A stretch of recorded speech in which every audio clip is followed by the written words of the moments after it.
Graça e Virgínia trocam um olhar frio, calculado. As duas sabem exatamente o que estão fazendo. Elas fecham um acordo com o inspetor Botelho para manipular a acareação, para fazer todo mundo acreditar que Lúcia é culpada pelas joias desaparecidas. Tudo parece sob controle, mas nem todos estão cegos. Adonis percebe algo estranho. Ele vê Botelho se aproximando demais de Graça e Virgínia, próximos demais. E aquilo não parece coincidência. Intrigado, ele comenta com Diógenes. Sem saber, planta uma dúvida perigosa na cabeça do banqueiro. Tudo começa quando Graça e Virgínia oferecem dinheiro a Botelho. Uma proposta direta, sem rodeios. Em troca, o inspetor precisa confirmar que Lúcia e Vera estão envolvidas no desaparecimento das joias de São Paulo. Virgínia perde a paciência. Olha fixamente para ele. Vamos, eu preciso de uma resposta.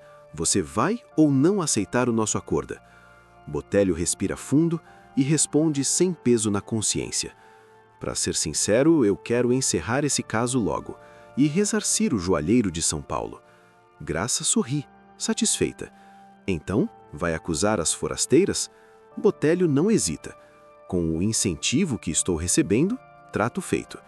Mas o destino começa a se mover. Adonis está por perto. Ele faz uma ronda e flagra Botelho saindo do carro de Graça. Ele congela por um segundo. Confuso. O que o inspetor estava fazendo com elas? A filha do banqueiro e a esposa do coronel? Aquilo não faz sentido. Será que eu devo investigar? A dúvida fica e cresce. Enquanto isso, Lúcia tenta se manter firme, mas por dentro ela está desmoronando. A acareação se aproxima. Cada minuto pesa. Vera percebe. Tenta acalmar a filha. Eu tenho certeza. A justiça vai ser feita. O inspetor vai confirmar que essas joias não são as mesmas de São Paulo. Isso vai acabar. Lúcia balança a cabeça, os olhos cheios de medo. Não, não vai. A gente pode até resolver isso, mas outros problemas vão aparecer. E se o tio José estiver certo? E se eles condenarem a gente só para encerrar o caso? A voz falha. A gente paga, e os verdadeiros culpados ficam livres, com as joias de verdade. Vera sente o desespero da filha. Abraça Lúcia com força, como se pudesse protegê-la de tudo. Aos poucos, Lúcia se acalma, respira. E Vera sussurra. Lembra do que seu pai dizia. Uma batalha de cada vez. Lágrimas escorrem. E Lúcia completa, quase sem voz. E estar preparada para todas elas. Do outro lado da cidade, Adonis decide agir. Ele vai até o banco. Precisa falar com Diógenes. Assim que o encontra, avisa. A acareação vai começar em breve. Diógenes organiza alguns documentos. Calmo por fora, mas atento. Ótimo. Eu vou agora para a delegacia. Quero acompanhar tudo de perto. Adonis hesita por um instante, mas pergunta, direto. Por acaso a sua família, especialmente a sua filha, conhece o inspetor? Diógenes se surpreende. Franze a testa. Não, claro que não. Uma pausa. Um incômodo surge. Mas por que essa pergunta? Adonis respira fundo e responde com firmeza. Eu vi sua filha conversando com o inspetor. Então imaginei que... Ele nem consegue terminar. Diógenes o interrompe, abrupto. Como é que é? A expressão dele muda na hora. Você tem certeza que era a Virgínia? Adonis não hesita. Absoluto. Tenho. E ela não estava sozinha. Estava com Dona Graça, a esposa do coronel. Um silêncio pesado se instala. Adonis tenta manter o tom respeitoso. Eu só perguntei porque a investigação precisa ser imparcial. Mas eu confio na sua palavra. Ele dá um passo para trás. Bom, se me dá licença, vou buscar Lúcia e Vera. E sai. Diógenes fica parado, pensativo, a testa franzida, o olhar distante. O que será que a Virgínia estava fazendo com o inspetor? A dúvida começa a corroer. Não, isso não pode ficar assim. Eu vou descobrir. Pouco depois, Adonis chega à casa de José. O clima é tenso. Lúcia já está nervosa. Assim que o vê, ela questiona irritada. Por que um policial precisa me levar até a delegacia? Eu não preciso de escolta. Adonis mantém a postura. Me desculpa, senhorita, mas é uma ordem do delegado. Lúcia perde a paciência. Então diga ao delegado que eu sei muito bem o caminho. Eu não sou nenhuma criminosa. Vera intervém rapidamente. Por favor, filha, não piora a situação. José concorda, sério. Adonis só está cumprindo ordens. Mesmo que a gente não concorde, precisamos ir. Do lado de fora, a realidade é ainda pior. Assim que Lúcia sai acompanhada da família, ela percebe pessoas na calçada, observando, julgando. Os olhares são duros, pesados.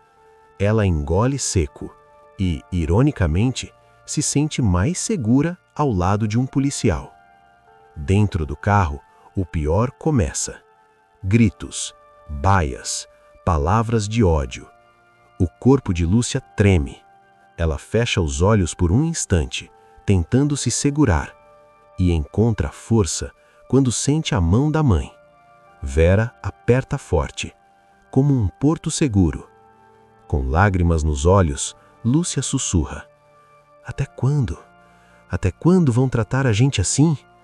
Vera olha para a filha, mas não consegue responder, porque, no fundo, ela também não sabe.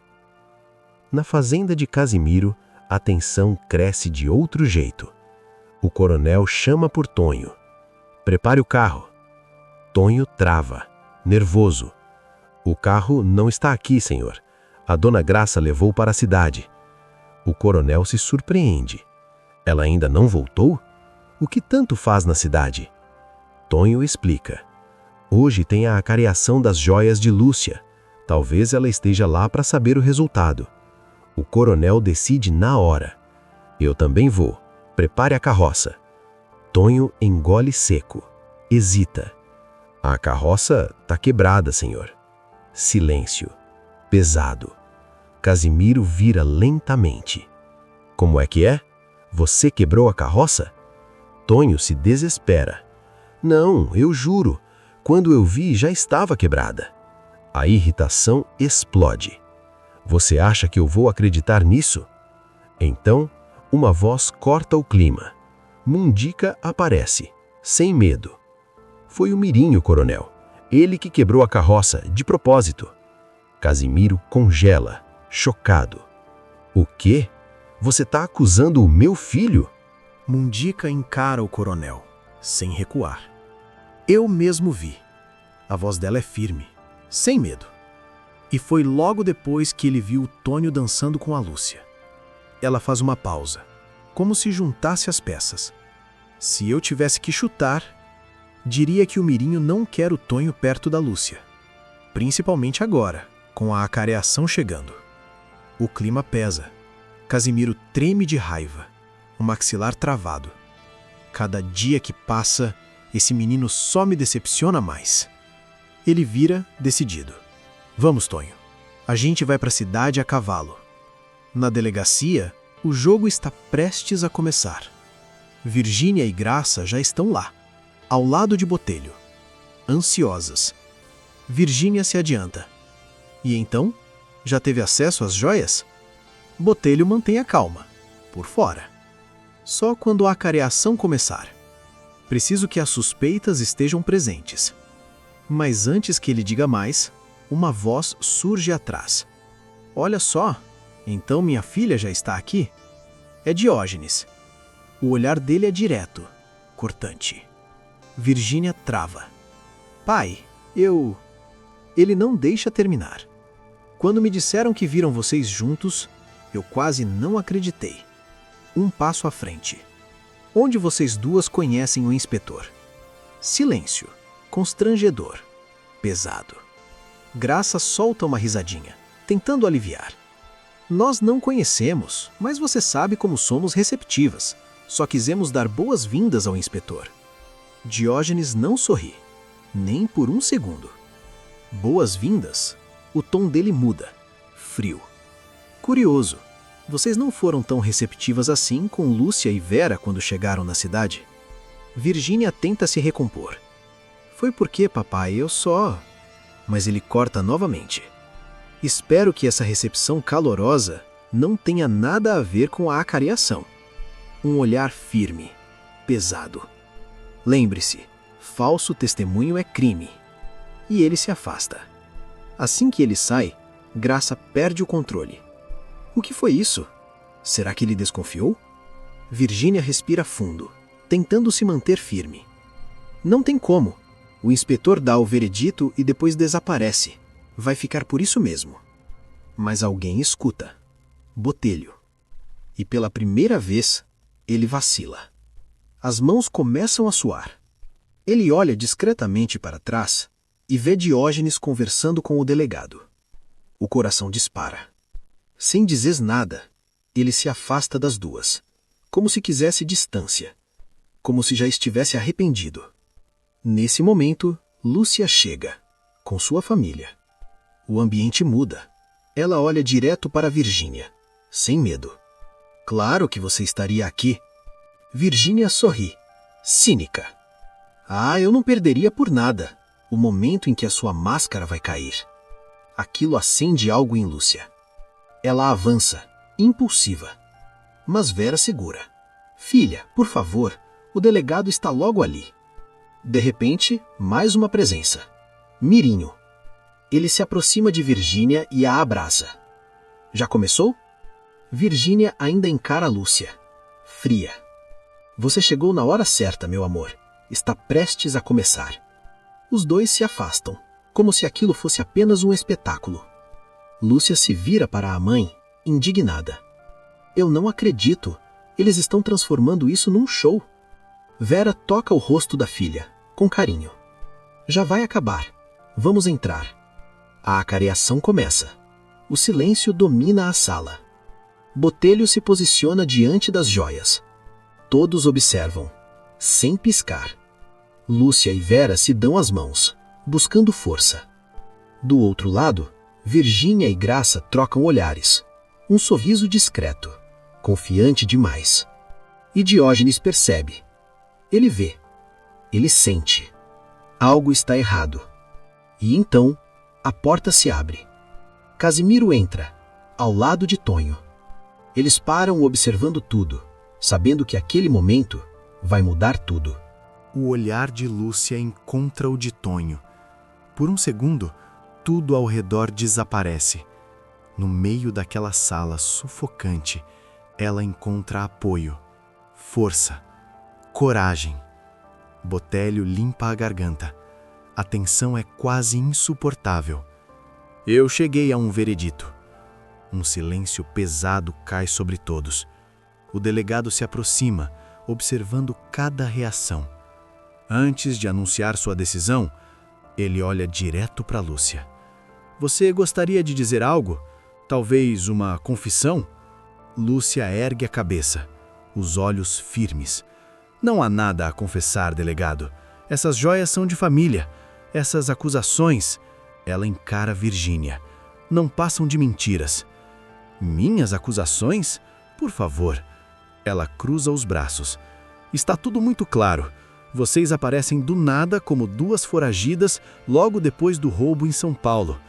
Ela se aproxima um pouco mais. Não é de Santos que você disse que veio? Uma lágrima escorre pelo rosto de Lúcia, mas ela não recua. Não dessa vez. Eu não entendo. Como a sua insegurança pode te fazer me ver como inimiga? Virgínia se irrita. Insegurança? Lúcia dá um passo à frente. Agora é ela quem ataca. Você só está tentando me atingir porque o seu noivo demonstrou interesse em mim. O impacto é imediato. Uma mulher querendo destruir a outra por causa da infidelidade de um homem. Mirinho se intromete indignado. Não me coloca no meio disso. Eu jamais me interessaria por uma forasteira como você. Aquilo é o estopim. Lúcia perde o controle. A discussão explode. Vozes se sobrepõem, acusações voam, todos começam a falar ao mesmo tempo. O caos toma conta da sala. Chega! O brito do delegado corta tudo. Silêncio imediato, pesado, autoritário. Ele encara todos irritado. Isso aqui é uma delegacia. Tenham um mínimo de respeito. Ou querem que o inspetor de São Paulo pense que somos baderneiros? Botelho engole seco. As mãos tremem. Ele tenta esconder, mas o nervosismo é visível. A culpa começa a pesar. Forte, incontrolável. O delegado volta-se para ele. Vamos, inspetor. Qual é a sua conclusão? Todos olham, sem exceção. O tempo parece parar. Botelho respira fundo, sente o peso da decisão e então ele fala. Não são as mesmas joias que desapareceram de São Paulo. Por um segundo, ninguém reage, até que Lúcia e Vera respiram, aliviadas, como se um peso enorme saísse de seus ombros. Os olhos se enchem de lágrimas, mas dessa vez de alívio. Isso é impossível. A voz de Virgínia rasga o silêncio. Analise de novo. Você está errado. Botelho mantém a postura, agora mais firme. Eu tenho certeza absoluta. Essas joias são muito mais valiosas. Não são as mesmas. Ele observa com atenção. Na verdade, elas nem foram feitas no país. Uma pausa. São joias estrangeiras. E naquele instante, o jogo começa a virar. Virgínia perde completamente o controle. A revolta toma conta. Ela tenta discutir com o inspetor, mas Diógenes corta, firme. Que reação é essa, minha filha? Por que você está duvidando tanto da palavra de um especialista? Virgínia trava por um segundo.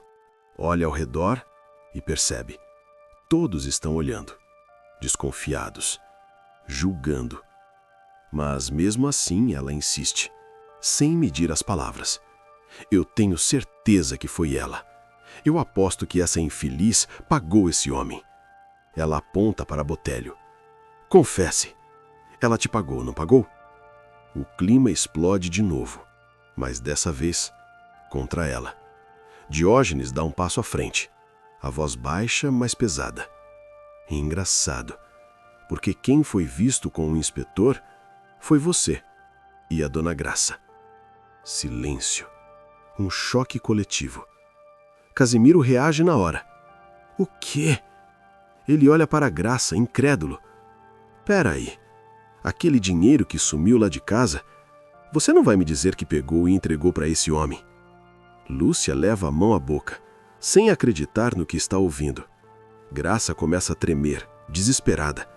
Não pensa isso de mim, meu bem. O dinheiro eu usei para ajudar a igreja. Mas ninguém parece convencido. De repente, Botelho explode. Chega! Eu não fico aqui nem mais um minuto. Ele respira fundo, decidido. Já fiz o meu trabalho. Lúcia e Vera são inocentes. E se afasta, sem olhar para trás. O impacto é imediato. Todos ficam em choque. Graça treme dos pés à cabeça. Meu bem! Mas Casimiro não quer ouvir. Ele segura o braço dela com força. Eu não quero ouvir mais nada. Olha a vergonha que você me fez passar. Vamos para casa, agora. Os dois saem. O clima ainda mais pesado. Diógenes se aproxima de Virgínia. O olhar duro. Que decepção. Ela tenta falar, se defender, mas ele não deixa. Chega! O grito ecoa. O mínimo que você deve fazer é pedir desculpas a Lúcia. Virgínia arregala os olhos, sem acreditar. Eu? Pedir desculpas? Lúcia dá um passo à frente. Agora, no controle. Eu concordo, mas não quero uma desculpa qualquer.